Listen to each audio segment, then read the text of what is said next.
Hey everyone, I'm Jason Edwards and welcome to another Cyber Talk developed by baremetalcyber.com. Today we're joined by Daniel Hammond, a respected voice in the field of cybersecurity and resilience planning. Daniel brings a wealth of experience helping organizations prepare for the unexpected through realistic and impactful cyber exercises. His presentation, Cyber Exercises Beyond the Basics, challenges the notion that exercises are just check-the-box drills. Instead, he's going to show us how they can become strategic tools to strengthen coordination, reveal blind spots, and build confidence across teams. Daniel's work focuses on taking these simulations far beyond the let's practice this thing and transforming them into a core part of an organization's learning culture. He's passionate about tailoring every engagement to maximize its value for the audience, making sure each exercise delivers insight, not just activity. We're featuring Daniel as part of our Cyber Talk series, where we invite experts and professionals from across the industry to share insights that make a difference. If you'd like to take part or learn more about upcoming sessions, visit baremetalcyber.com for details. And welcome, Daniel. Hey, Jason, thanks for having me. Let's break some stuff, yeah? Yeah. Good to see you this afternoon, too. Likewise. So if you'd like, go ahead and take it away, Daniel. Tell us about yourself, what you do, and what you're going to talk to us about today. Yeah, fantastic. And really appreciate, what you're doing with your Cyber Talk series. And I always love to learn more about how I can bring value as a cyber expert, right? And so one of the skill sets that I have, and in fact, let me go back a little bit. I have a military background. So I was a Army veteran and was in the 82nd Airborne Division, Signals Intelligence. Then I went into the Army Reserves, switched over to human intelligence, became an instructor, ended up deploying, interrogating some of the most wanted in our theater. And then I ended up helping design an advanced interrogation and analysis course. So I used to break people, and now I break computer systems, or at least simulate that, right? And I think that's when everything's running smoothly, you don't learn much. So I think having something disrupt your BAU, it's better to have it come from an internal request for a disruption rather than having the bad guys disrupt you. And one of the examples I like to use is, if you're in a skyscraper, you don't want to figure out what the fire exit procedures are while the building's on fire, right? You want to have practice that until it has become second nature. And I think that's what we do in the cyber exercise space, or at least one of the aspects. And I'd like to go into some other deeper use cases with you and the viewers today. But that's it. And really, I transitioned from human and SIGINT into cyber intelligence. So I started doing cyber threat intelligence for a major bank, and I've helped build cyber exercise program at 3 Fortune 500 financial organizations, including leading, bringing it into one. So that's sort of, and I've done exercises of like all shapes and sizes. I'm sure I'll weave some stories in as we go, or feel free to interrogate me, my friend. Well, and exercising is a really undervalued thing, right? You know what I mean? It's always better to find the flaws in your plan before you need the plan, right? We talk about it with incident response, but there's many, things that you can do out there to exercise your team. And you need to, right? We're like thoroughbreds. If you don't race, if you don't practice for the race, you don't race, you're never going to have a good team. So absolutely. Yeah, 100%. And especially if you're in a heavily regulated industry, even if nothing's happened to you, some of your peers, things have happened to, and the regulators have seen those things. And then they come in and they ask you about the gaps that your peer used to have before they got their problem. And if you haven't thought it through at a deep enough level, you're also not going to have a plan. And so, we should learn from each other. The bad guys are out there evolving every day. So even if we were 100% protected today, tomorrow's a new day with new capabilities. So, well, it's interesting you mentioned regulators too, right? They have a very horizontal view of how the industry works, right? They go to one organization, they see how it works. They go to another organization, they see how it works.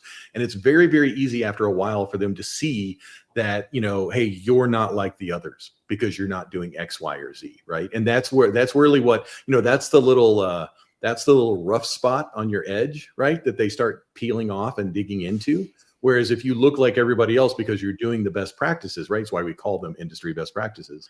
Then you have a much easier time with regulators. You completely agree, and I definitely see that as like you grow to the next level of maturity in size and structure.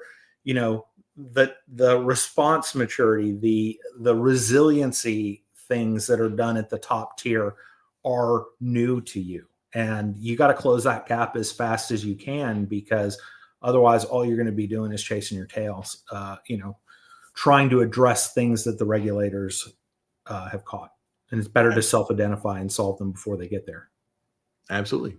So you brought some slides today. I'm going to go ahead and bring them up, and let's see. Okay, I'm ready when you are, Daniel. Yeah, fantastic. And just so you guys know, I have a couple of companies. One is called Business Interrogation, which is really all of my consulting work is about asking questions to help people improve their resiliency, to think through market disruptions, and that type of thing.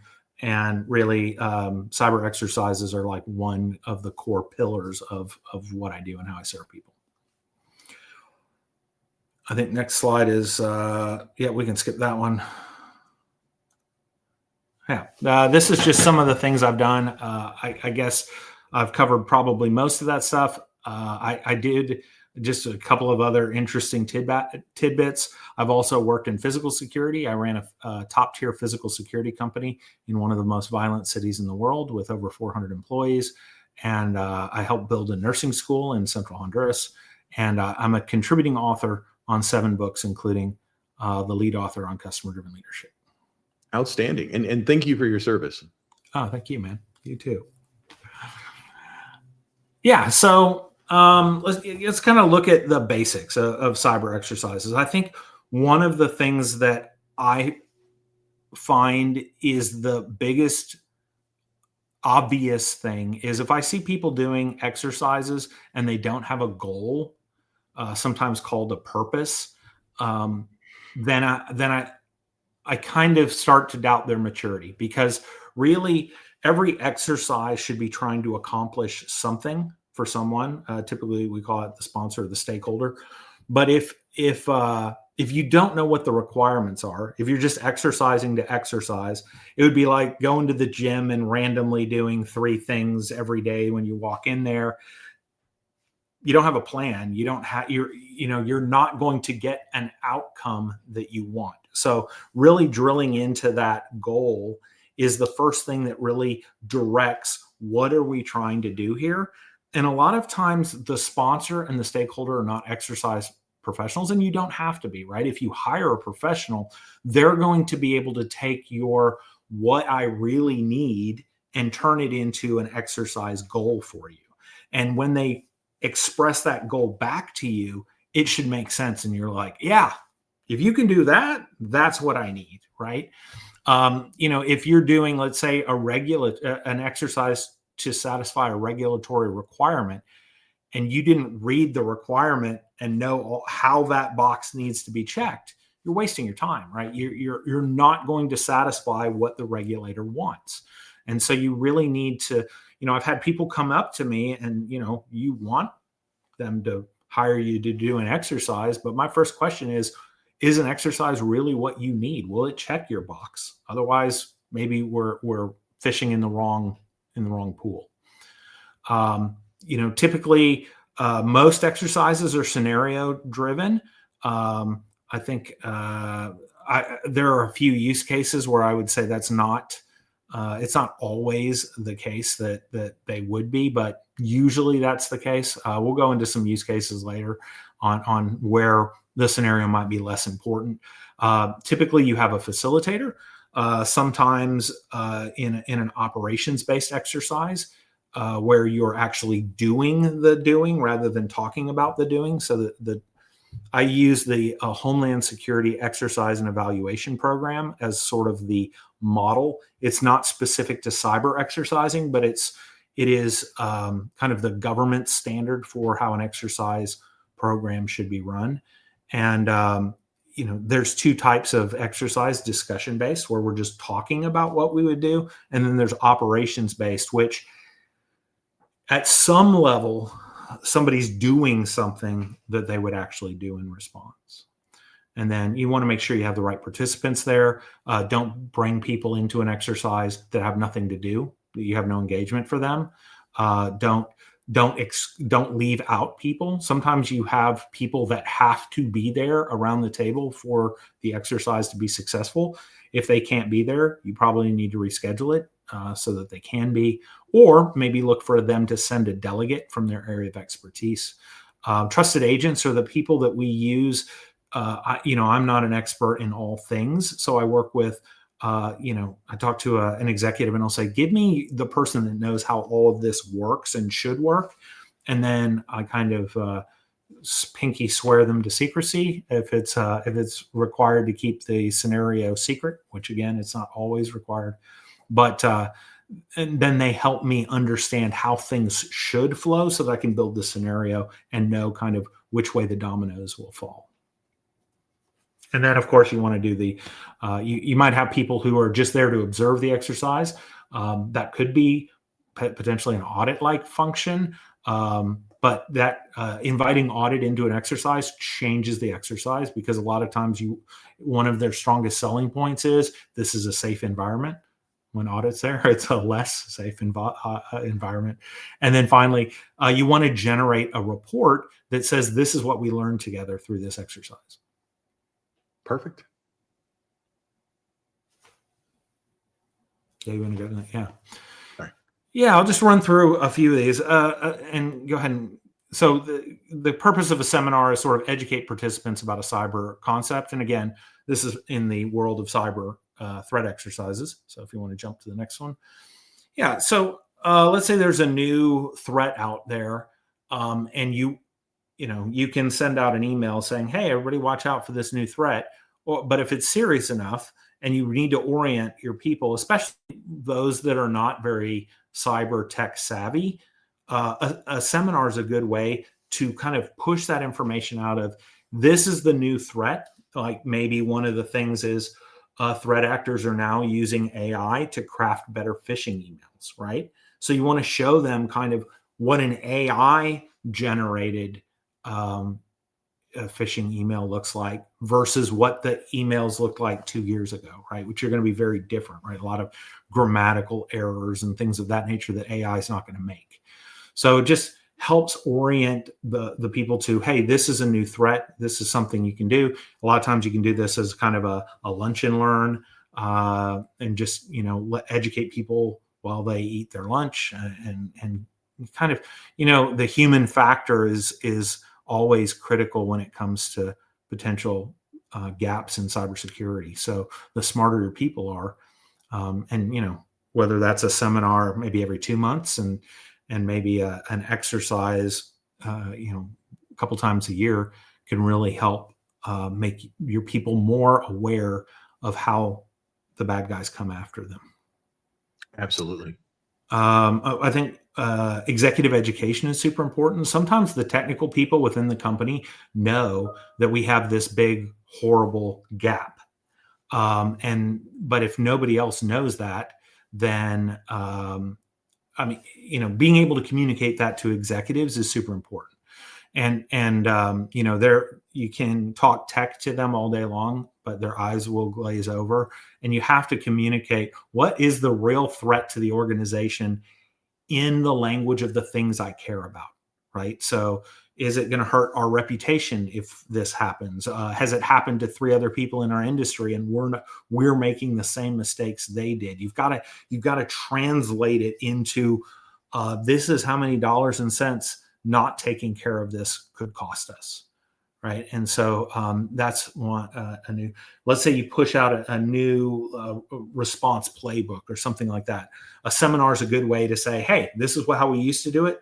This is why we changed it. This is the new process and procedure. You just get everybody on the same page very quickly. You got any thoughts on that, Jason? No, I think also a great thing about a seminar, right, is that you don't need a lot of preparation for it, right? It's something that you can execute immediately. Like you could do it today, right? People Correct. can ask you to do it today. Yep. Yeah.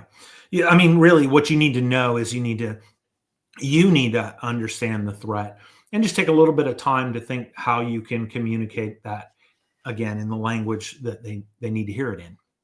And then really it's not very interactive in a seminar. It's mostly sort of a presentation, right? And then, but you can certainly have time for questions either as you go. I like to kind of do a block and ask if there are any questions. And then for sure by the end say, does anybody have any questions or comments or things that are relevant to this topic that could help us, improve our cybersecurity? And then you'll get some good feedback typically. Absolutely. Yeah, you can go ahead to the next one. Workshops. I think workshops are the most underutilized of the kind of cyber exercise offerings.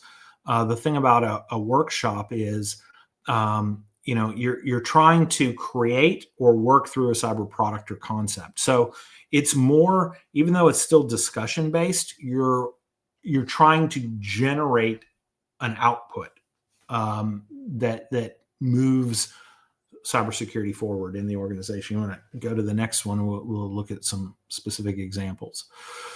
So let's say all of a sudden you want to bring AI into your company, right? Before you just load up Copilot and let it run, which is a strategy. I don't think it's a good strategy. It's a way. It's a way. It's a way. But like I'm sure Jason knows, there's a lot of things to think through before you let AI loose in your network, right? You've got to provision it. You've got to make sure it only has access to the things it should have access to. You need to make sure that I can't access the AI to get information that I shouldn't have with my level of access, right? There's a lot of things that you've got to think through. You don't want the AI cross-sharing your information inside and outside the network, right? So you've got to know what kind of walls are we going to build around the AI? And, how does that restriction benefit or hinder us, right? So there's a lot to think through in that.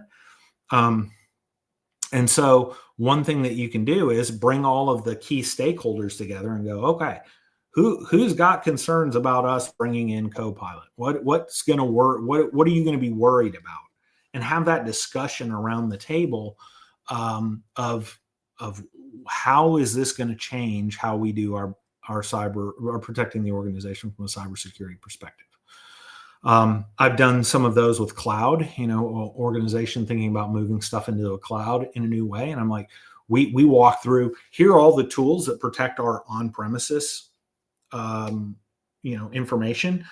How is this going to work in the cloud? And in that particular case, I brought in the lead Azure architect, and he helped us answer the questions. So literally we had 7 executives around the table, and I facilitated sort of an interrogation of the Azure architect. And nobody knew better than he did how their tools work. So it quickly closed that knowledge gap of how do we continue to protect the organization? Which of our tools are still going to work? Which of our tools are we going to have to rely on this partner for? And so those are the types of things you can get out of a good workshop. Pivoting to new technology is good. How do we create a new response plan for X scenario is a great time to do a workshop. Orienting people to the new plan before we tabletop, which is the next exercise type. How can we go in and do a workshop and just talk through, this is how the new plan works, right? Before you used to do this, now you do this, just so that you set those expectations and prepare for success at the next more, let's say, advanced. Well, and one thread through all this, right, is that you're validating your risk assessments. If your risk assessments are accurate, then the exercises at the end should be accurate as well, right? I mean, they should at least align to what you considered the risks were. If you find new risks, right, that's a good thing because you can go back and update the risk assessment process, right? It's continuous learning cycle between the two. 100%. And I like a workshop to kind of kickstart a process. For example, I was working on an industry level response. So we had a bunch of working groups all trying to solve pieces of this. It's sort of like building the International Space Station in the cyber universe for resiliency for the industry.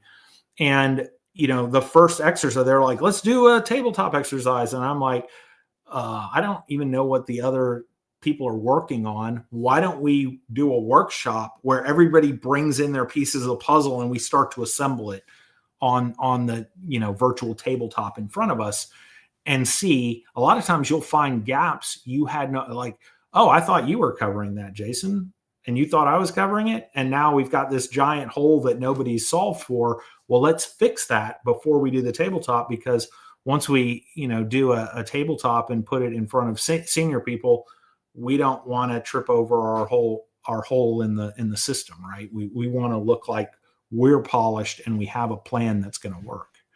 Yeah, some inadvertent silos, right? Correct. Yeah. And also a lot of, you can do this with critical partners. I think exercising with critical partners is another great way to kind of build relationships and better understand, how do you have my back in this space, right? And how are the actions I'm going to take be supportive and synergistic with what you're going to do, right? Because if a problem happens between us and a third party, and they run this direction and we run this direction, it's going to be bad for both of us, right? It's better to have some sort of cohesive, let's talk about this so that we can mitigate how badly this ends up for both of us. Absolutely. Cool. You go to the next one. Next one's a tabletop. Those are a lot of times what people are familiar with. And it's this is a highly scenario driven, where you've sort of predetermined the talking points of what should happen from the beginning of where you kick this off to the end of the exercise. And the cool thing about an exercise is you get to decide, where does it start and where does it end, right? You can certainly have kind of have it kick off before anything crazy is happening. Maybe it starts off with some probing in the network or something like that, right? And then it goes all the way. And I mean, you can also take it all the way through bare metal rebuild, right? I mean, but typically, depending on the teams you're exercising, you're going to exercise the pieces that are important to the teams and the participants. And again, going back to that goal statement. And so these are the places where you validate or practice and familiarize with your cyber response plans. And again, it's not just limited to cyber. Again, you want to, it's effectively sort of what we do again with practicing live shooter events and things like that. How do we react to a bad situation in the most positive way? You want to go to the next one? Yeah. So validates that your cyber response plan works. It validates that users understand how to implement the cyber response plans, builds proficiency, right? Again, going back to that building on fire, you don't want to figure out how to get out of the building when the building's on fire. You want to already know the 3 contingencies for you to get out of the 60th floor of the building.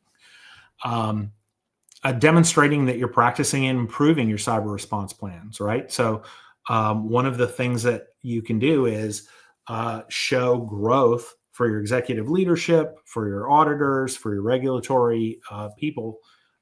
There's nothing better than having it when they say, "Oh, hey, what are you guys doing about X?" And you're like, "Oh, we exercised X 2 months ago. Here's our lessons learned out of that, and this is what we're doing to close those gaps."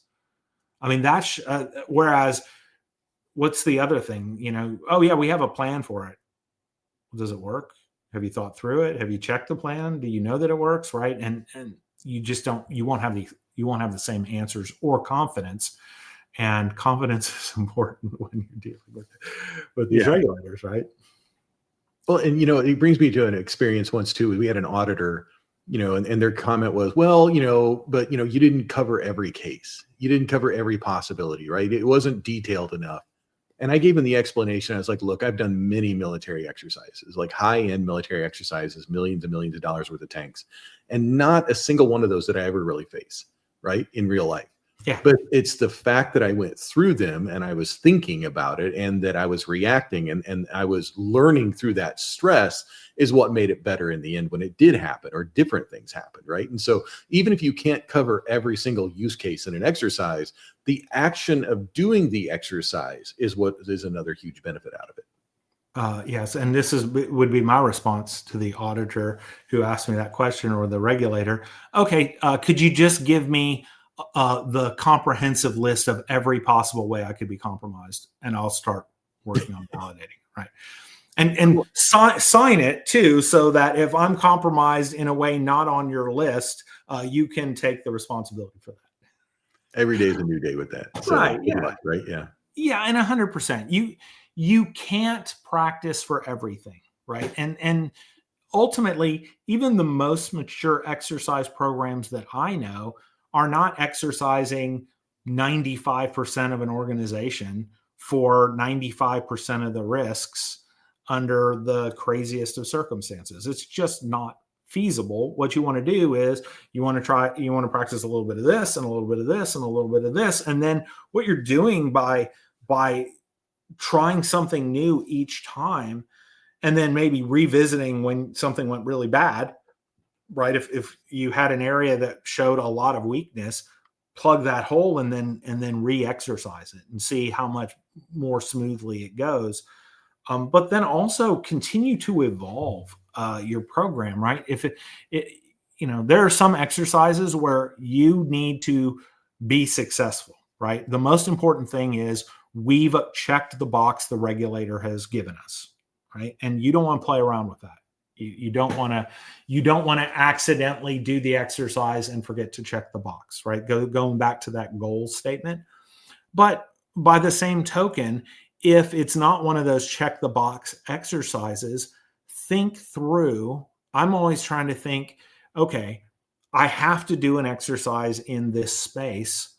What could I throw in here that would be novel, that would be new, that would help test resiliency in another aspect or another way that we haven't been doing, right? You want to, and then once you succeed and you've done all the things at like the cyber response level, start bringing in other teams, the regulatory response people, the communications teams, if they're not already a part of that core response, depending on how like technical and tactical you are, start going to the strategic and the operational as well.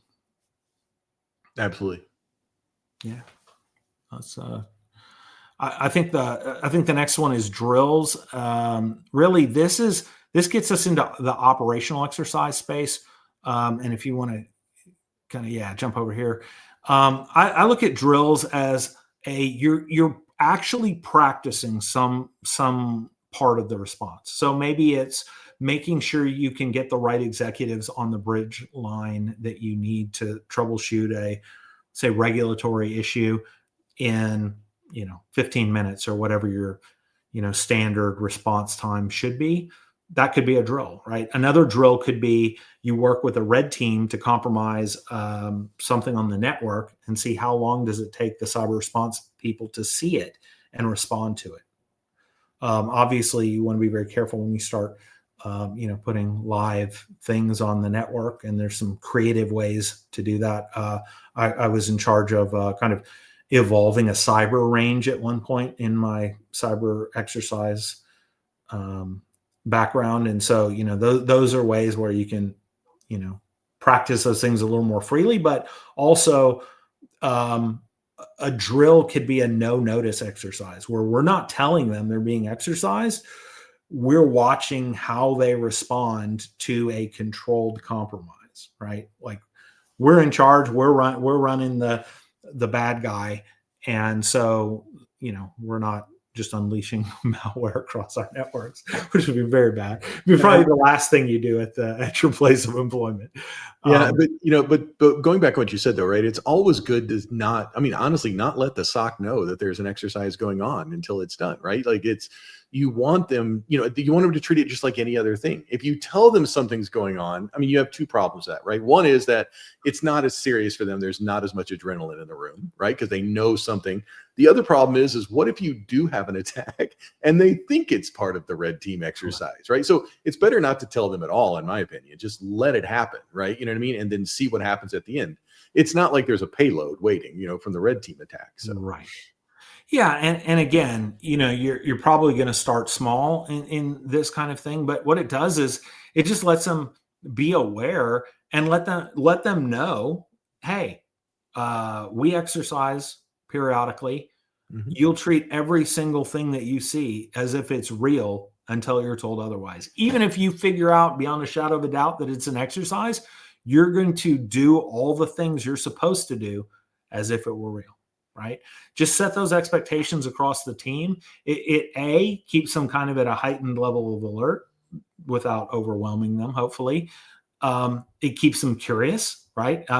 You can, I see something on the network. Well, it might be an exercise. Well, it might not be. Let me go through and, keeping an open mind for, is this a simulation or is this a real bad guy on our network? And commend people also as well, right? SOC burnout is a real thing. I mean, every time, SOC analysts see something, it could be the thing that ruins the company, right? That's a lot of stress on a person, working 8-10 hour shifts, right? So when they do catch this kind of stuff, make a big deal out of it, right? I mean, that's an amazing thing. Hey, great. Look what you did. This is awesome. Kudos, spot bonus, something, right? So 100%. Yeah. I love that. Love that. Yeah. And again, it could be practicing a media response, right? Having the communications team actually write your response. What would you tell the media? What's your press statement for this? So actually that's again, how you do an operational type exercises. There's some doing other ways I like to do this. And if you go ahead to I think next slide is sort of the other use cases of things that I think are fairly interesting. Yeah, so these are some other use cases. One is, the functional exercises, again, are like tabletops, more like tabletops and drills. So you're actually practicing a response, but there's also some doing in it. And one of the things that I like to do is, you can see the next thing on the list is a full scale exercise, right? That's like, let's pretend across the entire organization this bad thing is happening, right? Let's bring in all the leaders, bring in everybody.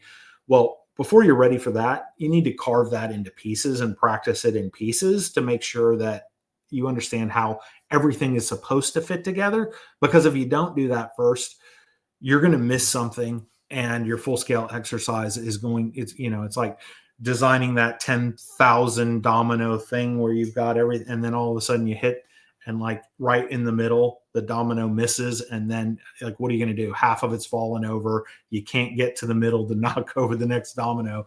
It's a big mess. So really, you kind of that stair step of increasing maturity and complexity is really key to doing that. Capture the flag exercises are good. These are the cyber range exercises where you actually practice defending a virtual network against bad guys. That could be maybe peers in your industry. If you wanted to host a capture the flag with some of your peers in the industry and kind of have some bragging rights and a ridiculously huge trophy that the CISO gets to put in their office, or whatever it is, right?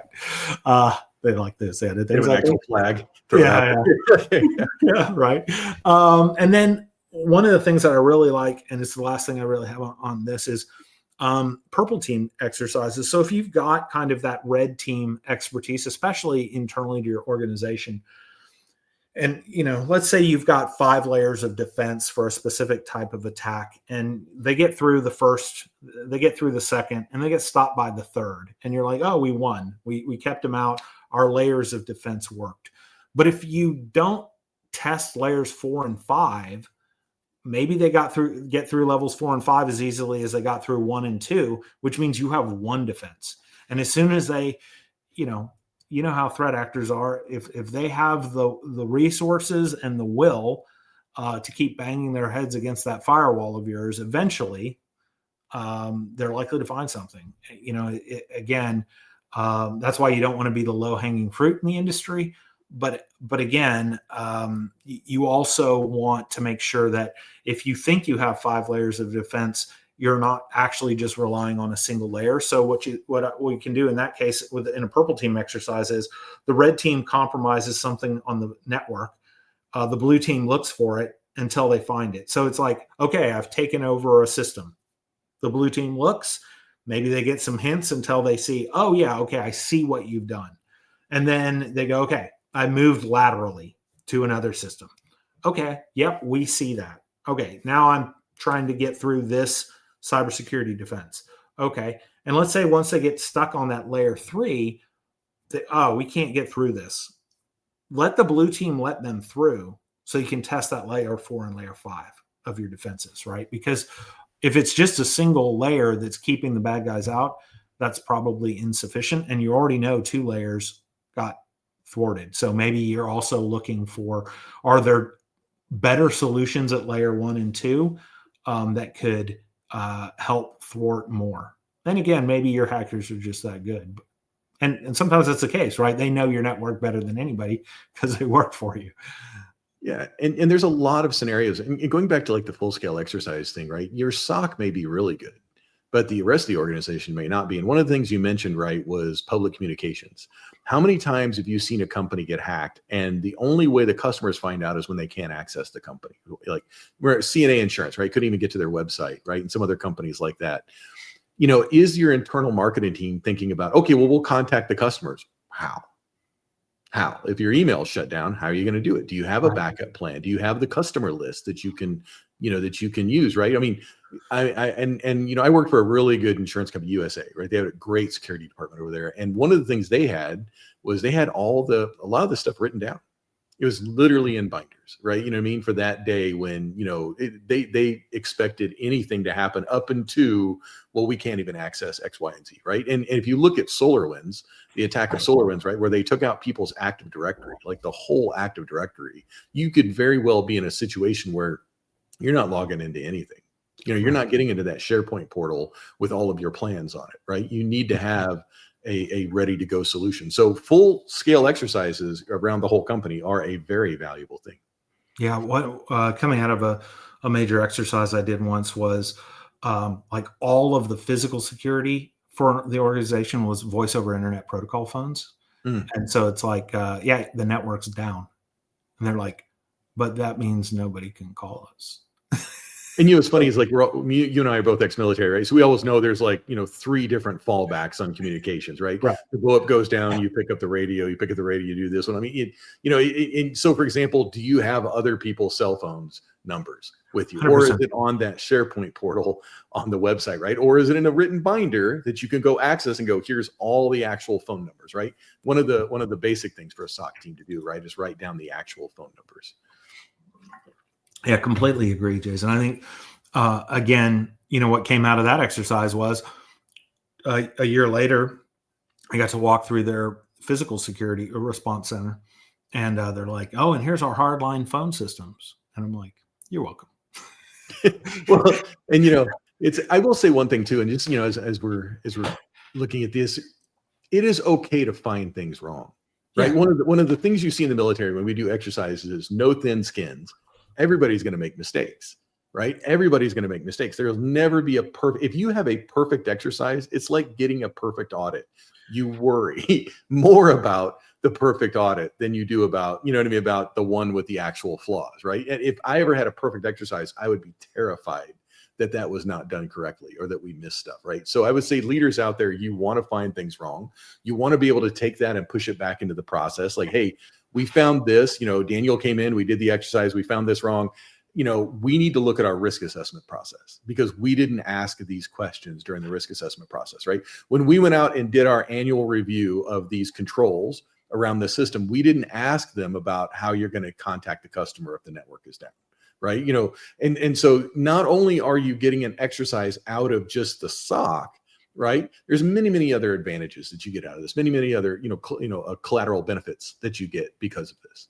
Yeah, completely agree. And honestly, from my perspective is if an exercise goes perfectly, and again, I go back to the goal, right? If you're checking a box for a regulator,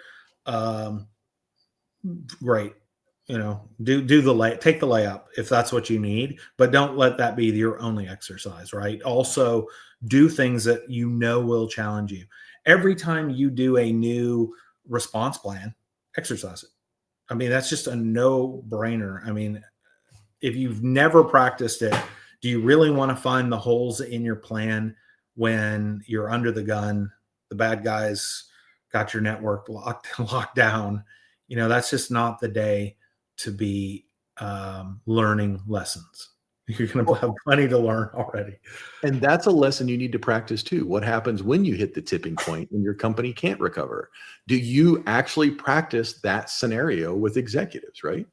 100%. I love, again, one of my favorites is if you go into a company and if they are not really thinking through things, you'll find an attitude is, oh, we'd never pay a ransom.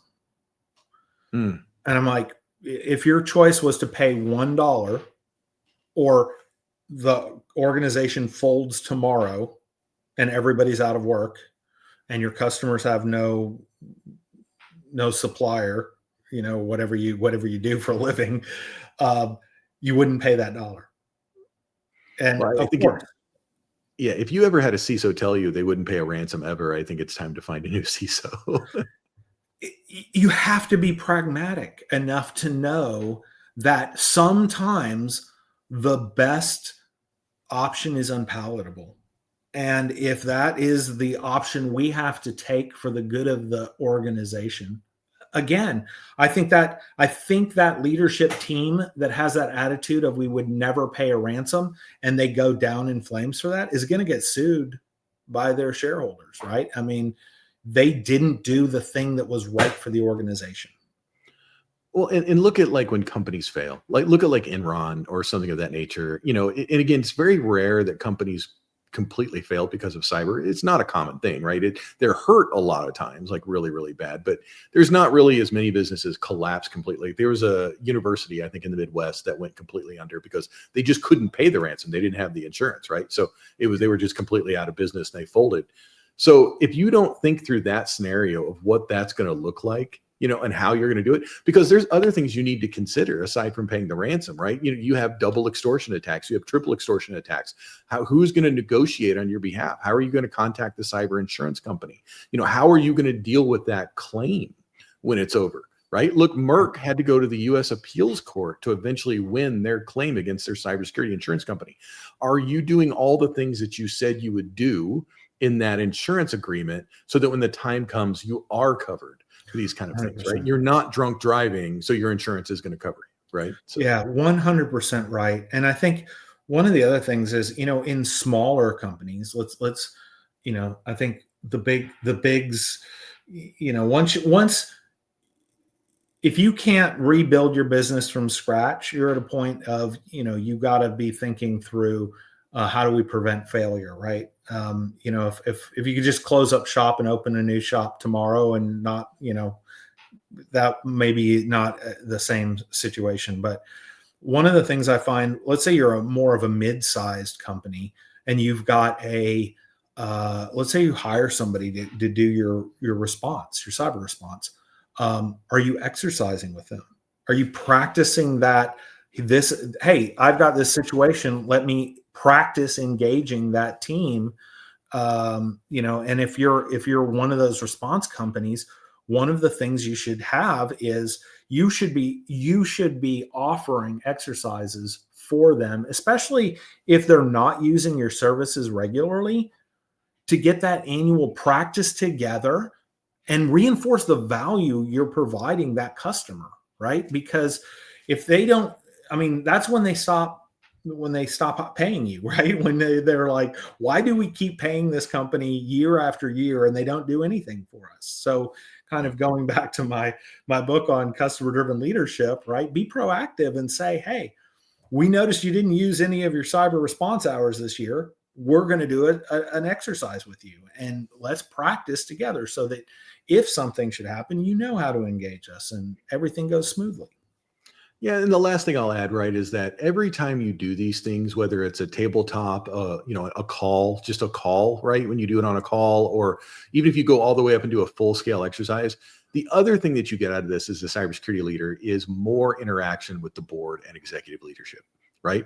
And it's good interaction, right? So, okay, you did a great big exercise. Well, now it's time to brief the board on the great big exercise. Not only are you showing you're adding your value to the discussion, right? You're also educating the board, and you're educating other executives who may not. And look, let's be fair about this, right? Unless your business is cybersecurity, your executives don't think about it on a daily basis. Why? Well, because we want them to think about scaffolding, right? We want them to think about trucking. We want them to, all the things that pay us in security to do our thing, we need them to be better at than us, right? They need to be better truck drivers. They need to be better. So they're not thinking about cybersecurity. So anytime you can get that opportunity to interface, right, to discuss cybersecurity with them, it's a great opportunity, and you should take it. And these are perfect ways to do it. And it's reciprocal as well, Jason, because I think just like you said, the transportation company isn't thinking about cybersecurity at the executive level, but also the cybersecurity people are usually very ignorant about what the business does, how it makes money. And so it's got to be both ways. I have to understand your needs and how we make money so that I can offer the right solutions. Because again, there's not unlimited things to spend money on, but if you tell a CISO that he has an unlimited or she has an unlimited budget, she could buy or he could buy 50,000 solutions. And honestly, that could lead to a compromise just because some of those solutions are going to clash and create vulnerabilities as well, right? So, you have to be strategic. And again, you have to be able to communicate why this solution is important, right? Absolutely. Yeah. Sure. Awesome. So Daniel, it was awesome having you on today. I really appreciate it. I'm going to also, in this video, in the description, we'll have contact information for Daniel.